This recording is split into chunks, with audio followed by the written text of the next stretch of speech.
अरे आमच्या जिल्ह्यात कोणतं नाही, मोहिते पाटलांचं घर तुम्ही फोडलं, गोपीनाथराव मुंडे साहेबांचं घर तुम्ही फोडलं, क्षीरसागरांचं घर फोडलं, महाराष्ट्रातलं कोणतं घर शिल्लक राहिलंय ते सांगा ना। मग आता बारामतीचं घर फुटल्यावर कैसे काय वाईट वाटत आहे? काहीच वाटून घेऊ नये। नगर दक्षिण मतदारसंघाचे उमेदवार सन्माननीय सुजयदादा यांच्या प्रचारार्थ या ठिकाणी उपस्थित असलेले राज्याचे उपमुख्यमंत्री सन्माननीय देवेंद्र फडणवीस साहेब, कॅमेराचे संबंधित मित्र परिवार असेल, आपण कॅमेराचं अण्णा एक मिनिट कॅमेरा ऍडजस्ट करून बसून घ्या प्लीज, प्लीज बसून घ्या। बसले? अरे बाबा दिसले उमेदवार, हा दिसलं का आता? प्लीज बसून घ्या। सुजयदादा तसेच या ठिकाणी उपस्थित असलेले या विभागाचे आमदार, महाराष्ट्र विधान परिषदेचे सन्माननीय सदस्य राम शिंदे साहेब, चित्राताई उमेशजी, सर्व भारतीय जनता पार्टी, शिवसेना आणि राष्ट्रवादी काँग्रेस पक्षाचे पदाधिकारी, समोर बसलेली सर्व वडीलधारी मंडळी, तरुण मित्र आणि माता भगिनी, या ठिकाणी मी अधिकचं काही बोलणार नाही। फक्त एक विनंती आहे, राजकारणामध्ये नवीन पायंडा पडून देऊ नका। काम कमी आणि व्हॉट्सअप फेसबुक जास्त असं सध्याचा जमाना यायला लागलाय। कोविडचा काळ जर म्हणलं तर मी नम्रपणे सांगतो, आमच्या इकडं 13 हॉस्पिटल आणि जवळपास 34 कोविड सेंटर आम्ही चालवली, परंतु ही चालवत असताना 1 मिनिटही आम्हाला सवड मिळाली नाही की त्याची रील करावी, त्याचं फेसबुक करावं, त्याचं व्हॉट्सअप करावं। परंतु आजकालचा जमाना असा झाला आहे आणि त्या कालावधीत मला वाटतं सुजयदादांनी खूप चांगलं काम केलं। देशाच्या पातळीवरती जाऊन पाहिजे तेवढ्या प्रमाणामध्ये लागणारी औषधं, लागणारं साहित्य आणि इंजेक्शन्स या ठिकाणी आणली। आजही प्रत्येक गावातला 50, 25, 20 पेशंट हा त्या ठिकाणी तिथे जातो आणि उपचार घेऊन परत येतो। परंतु त्यावेळेस ज्यांचं सरकार होतं कोविडच्या कालावधीत, ते फक्त फेसबुक लाईव्ह सरकार होतं। आमचे उपमुख्यमंत्री विरोधी पक्षात होते आणि प्रत्येक जिल्ह्याच्या रुग्णालयात, प्रत्येक तालुक्याला, मुंबईमध्ये, पुण्यामध्ये सगळीकडे त्यावेळेस व्हिजिट जर कोणी केल्या असतील तर त्या देवेंद्र फडणवीस साहेबांनी केल्या। तत्कालच्या सरकारने कधी केल्या सांगा ना? फक्त 4-8 दिवसाला, 2 दिवसाला माझे कुटुंब माझी जबाबदारी, म्हणजे तुमचं कुटुंब तुमची जबाबदारी, एवढाच कार्यक्रम त्या कालावधीतल्या सरकारने केला। आणि दुसऱ्याला दोष देत आहेत, हे पक्ष फोडला, अमुक केला, तमुक केला, परंतु याची सुरुवात या राज्यामध्ये कोणी केली? याची सुरुवात शिवसेनेने केली। महाजनादेश यात्रा शिवसेना आणि भाजपाची निघाली होती। मागच्या वेळेस एकत्रित पक्ष 2 कोणते लढले? शिवसेना आणि भाजप एकत्र लढले। परंतु नंतर मात्र आम्हाला एकट्यालाच आरडानात सोडून, दुपाराच आमचा अंधार करून शिवसेना हळूच निघून गेली आणि पंजा आणि घड्याळाबरोबर यांनी संसार थाटला। सरळ म्हणजे सोयरीक आमच्या बरोबर, जमवली सोयरीक आमच्या बरोबर, सुपारी आमच्या बरोबर, रिंग सेरेमनी आमच्या बरोबर, लग्न आमच्या बरोबर, आणि नेमकं ज्या वेळेस मंगळसूत्र घालायचे सप्तपदी फिरवायची त्या टायमाला मात्र आमची शिवसेना गायब झाली। याच्यावरती कोणी बोलनाच, धोका कोणी दिला, आमच्या पाठीत खंजीर कोणी कोपसला तर तुम्ही खुपसला। 5 वर्ष एक सलग वसंतराव नाईक साहेबांच्या नंतर सलग 5 वर्ष मुख्यमंत्री एवढाच माणूस तिथं राहिला। या माणसांनी सगळ्यांचे प्रश्न सोडवायचा प्रयत्न केला तर यांना सुद्धा फक्त तुम्ही व्हायचं नाही आणि नंतर शपथा घ्यायच्या, अनाभाका घ्यायच्या। आणि दुसरे तरी एक पक्ष आहे ज्यांचे उभा आयुष्य पक्ष फोडण्यात, नुसतं पक्ष फोडण्यात नाही घर फोडण्यात सुद्धा गेलं। मग आता तुमचं घर फुटलं म्हणून तुम्हाला का वाईट वाटतं? अरे आमच्या जिल्ह्यात कोणतं नाही, मोहिते पाटलांचं घर तुम्ही फोडलं, गोपीनाथराव मुंडे साहेबांचं घर तुम्ही फोडलं, क्षीरसागरांचं घर फोडलं। महाराष्ट्रातलं कोणतं घर शिल्लक राहिलंय ते सांगा ना। मग आता बारामतीचं घर फुटल्यावर कैसे काय वाईट वाटत आहे? काहीच वाटून घेऊ नये। आणि मग इलेक्शन तर आता माझं मत आहे बारामतीमध्ये 100% भाजपच्या मतानं घड्याळ निवडून आलंय असं माझं ठाम मत आहे।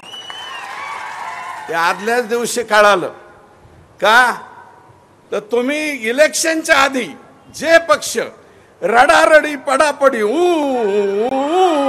करता त्या पक्षाचं 2 दिवसांनी काय होणार हे कळतं। म्हणजे हे वास्तुशांती हरिनाम केशव तुमचा झालेला आहे हे लगेच लक्षात त्या ठिकाणी येतं। म्हणून ही रडारडी पडापडी वास्तुशांती हरिनाम केशव झाल्याशिवाय होत नाही। आणि इतके नाटक मतदानाच्या दिवशी तिथले उमेदवार तुतारीचे अजितदादांच्या मातोश्रीला भेटायला आला का? मग इतके दिवस काय झालं? भेटायला पाहिजे होतं, अगोदर भेटायचं, पण मतदानाच्या दिवशी म्हणजे कुठंतरी टर्न झाला पाहिजे। हे सगळं जे म्हणजे पद्धत चाललेली आहे ना हे फक्त नाटकी नौटंकी। आणि आपल्या इथं सुद्धा मी नम्रपणे सांगतो, कोविडच्या कालावधीत काम केलेला एक कार्यकर्ता, आम्ही जाहिरात केली नाही परंतु जे फेसबुक व्हॉट्सअप रील्स याच्यावरती जे मतदान चालले असंच जर परसेप्शन होत राहिलं, असेच जर लोक चालले तर मला वाटतं भविष्यामध्ये काम करणारे माणसं निवडणुकीत उभे राहणार नाही। दमदारपणे काम करणारे विखे फॅमिली आहे, त्यांच्या आजोबापासून आहे, त्यांच्या पंजोबापासून आहे, वडिलांपासून आहे। अहो या जिल्ह्यातली तर मला वाटतं एक सुद्धा मोजणी शिल्लक नाही महसूल मंत्री म्हणून। सगळ्या मोजणी क्लिअर झाल्या, डोके फोडाफोड्या बंद झाल्या महसूल मंत्रीपद यांच्याकडे दिल्यापासून। मग आणखी नेमकं राजकारण्यांनी काय करायचं असतं? दवाखान्याच्या बाबतीत तुमचा नगर जिल्हा तर फायदा घेतोच, पण तुमच्याबरोबर आम्ही सुद्धा फायदा घेतो। आम्ही फोन करतो, हॅलो एवढं पेशंट सांभाळून घ्या, मुख्यमंत्री सहायता निधीत घ्या, आणखी कोणत्या योजनेत घ्या आणि ह्या गरिबाला थोडासा न्याय द्या असं आम्ही त्या ठिकाणी म्हणतो। म्हणून माझी विनंती आहे की राज्य सरकार सुद्धा अतिशय चांगले निर्णय घेते, अतिशय चांगले काम करते। दुधाचं अनुदान जे काही लोकांचं ऑनलाईन करायचं राहिलं होतं, मला वाटतं निवडणूक आयोग आणि माननीय राज्यपाल महोदयांची परवानगी घेऊन ज्या शेतकऱ्यांचं ते राहिलं असेल त्या बाबतीमध्ये पुन्हा ऑनलाईन करायची परवानगी दिलेली आहे। ज्या डेऱ्यांनी केलं नसेल ते करावं। आणि आता आचारसंहिता आहे, उपमुख्यमंत्री महोदय मलाही माहिती आहे की आपल्याला घोषणा करता येणार नाही, परंतु भविष्यामध्ये आता 28 रुपयावरती दुधाचा दर आलाय, 30 रुपयाचा दर जोपर्यंत येईल ते 10 मार्च ते 30 रुपयाचा दर येईपर्यंत ही मुदतवाढ देण्याचा आपण प्रामाणिक प्रयत्न करावा। आणि एक्सपोर्ट बॅन झाले त्या मधल्या कालावधीत मागच्या वेळेस कुणीही मागे एकदा कुणाला कोणी कांदे खाणून मारले होते बघा, त्यावेळेस सुद्धा 1 रुपयाचं अनुदान दिलं होतं, परंतु मागच्या वर्षी गावरान कांदा याच कालावधीत 6 रुपये ते 8 रुपये दर होता. आता एक्सपोर्ट बॅन उठल्याच्या नंतर दर वाढले, परंतु आता सुद्धा 14 ते 16 रुपये कांद्याची आवक त्यावेळेस रेट होता. आणि मार्केटमध्ये मी विचारलं मागच्या वर्षी यावेळेस किती कांदा होता, तर 35,000 गोणी होती आणि या तारखेला आता 4,000 गोणी आहे. म्हणजे या ठिकाणी एकच देवेंद्रजींना विनंती करतो की साहेब, मागच्या वेळेस आपण 3.5 रुपये अनुदान दिलं या सरकारने, आपण आणि एकनाथ शिंदे साहेबांनी. एवढं अनुदान कांदा कधी दिलं नव्हतं. आणि शेवटचा 5वा हप्ता 18 ते 22च्या तारखेत पडलाय. सगळ्याच्या अकाउंटवरती बी जमा झालं.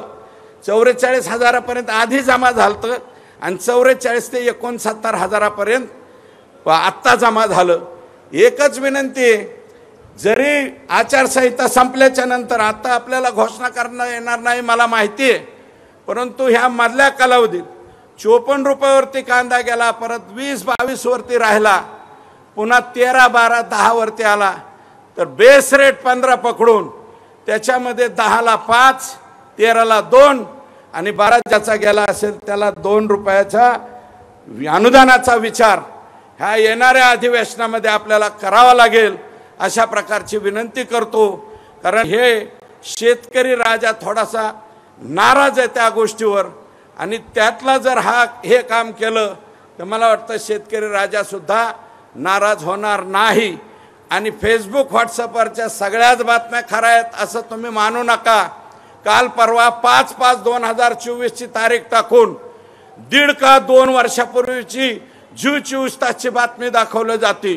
खताच्या 300 रुपये वाढ, 250 रुपये वाढ. आणि मला 2-4 गडे आले, म्हणले खत कसं काय वाढवलं निवडणुकीच्या काळात. अरे मी त्याला बोलवलं, म्हणलं वाढलंय. म्हणलं हो. दुकानदाराला फोन लावला, कृषी सेवा केंद्रावाल्याला, त्याला म्हणलं खताच्या दराचं काय झालंय का, तो म्हणला नाही. म्हणलं हे तर बातमी येते. त्यांनी मला सांगितलं ही बातमी जुनी आहे, ही फेक न्यूज आहे. हे आत्ता खताचे दर वाढलेले नाही, 1.5-2 वर्षापूर्वी वाढलेले बातमी आत्ता टाकतेत. आणि या वर्षी खताचे दर वाढले नाही, मागच्या वर्षीपेक्षा 100-50 कमी झालेत. आणि खताची परिस्थिती अशी, कंपनीला 10 टन मागितलं तर 12 टन खत पाठवते.